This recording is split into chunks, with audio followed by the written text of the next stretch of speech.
सुप्रभात। Humanities bye विकास आर्या में आप सभी का स्वागत है। आप सभी कक्षा 11वीं के विद्यार्थियों से विनम्र निवेदन है कि कक्षा जो आपका अध्याय संख्या 4 जो कि मेसोपोटामिया की सभ्यता और बेबीलोनिया और असीरियन सभ्यता को हमने पिछली कक्षा में पढ़ा दिया है कक्षा में, और अब इस ऑडियो लेक्चर में हम आप लोगों को उस मेसोपोटामिया की सभ्यता के अध्याय से कुछ महत्वपूर्ण अति लघुतरीय प्रश्न है जिसकी मैं चर्चा करने जा रहा हूँ। पहला है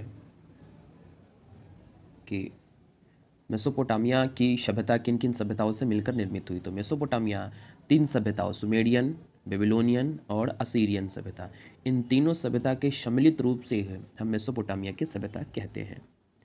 दूसरा प्रश्न है कि मेसोपोटामिया का अर्थ क्या होता है। तो इसका अर्थ होता है कि नदियों की बीच की भूमि, ठीक है ना। अगला प्रश्न है, अभी मेसोपोटामिया का वर्तमान नाम क्या है। तो जो वर्तमान एशियाई देश इराक है ना, उसका पुराना नाम मेसोपोटामिया था। मेसोपोटामिया की सभ्यता किन किन नदियों के मध्य विकसित है। तो दजला एवं फरात 2 नदियां हैं, इन्हीं के बीच में ये एक सभ्यता फली फूली जिसका नाम है मेसोपोटामिया की सभ्यता। मेसोपोटामिया की सभ्यता के समकालीन अन्य सभ्यताएं कौन कौन सी थी। समकालीन मतलब इसके साथ साथ इसके पैरेलल कौन कौन सी सभ्यताएं चल दी। तो पहला था चीनी सभ्यता जो कि हुआंगहो या सिकियांग नदी के तट पर थी। मिस्र की सभ्यता जो कि नील नदी के तट पर, और सिंधु घाटी की सभ्यता जो भारत में थी सिंधु नदी के तट पर। छठवां क्वेश्चन, नील नदी का उपहार किसे कहा जाता है। मिस्र को, क्योंकि नील नदी के किनारे बहुत ही प्रगति हुई, बहुत ही विकास हुआ इस मिस्र की सभ्यता का, इसलिए नील नदी की उपहार बोला जाता है इस सभ्यता को।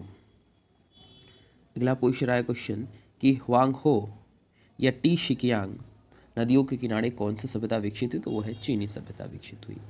सुमेरियन समाज के आरंभिक नगर कौन कौन से थे। उर थे, अब इसका नाम मकायर हो गया है। किस था, निपुर था जिसका अब नाम नाइफर हो गया, और एरेक था। यही सुमेरियन समाज के आरंभिक नगर थे। अगला क्वेश्चन है कि सुमेरियन सभ्यता में जल प्रलय की जानकारी हमें कहाँ से प्राप्त होती है। तो किलाक्षर अभिलेखों से इसके बारे में कि सुमेरियन सभ्यता में कभी जल प्रलय आया था, इसको किलाक्षर अभिलेखों से इसकी जानकारी प्राप्त होती है। 10वां क्वेश्चन है कि सुमेर समाज में शासक कौन था, तो होते थे, और इसे क्या, सुमेर में पुरोहित वर्ग ही शासक होते थे और इनसे पटेशी कहा जाता था। धन्यवाद।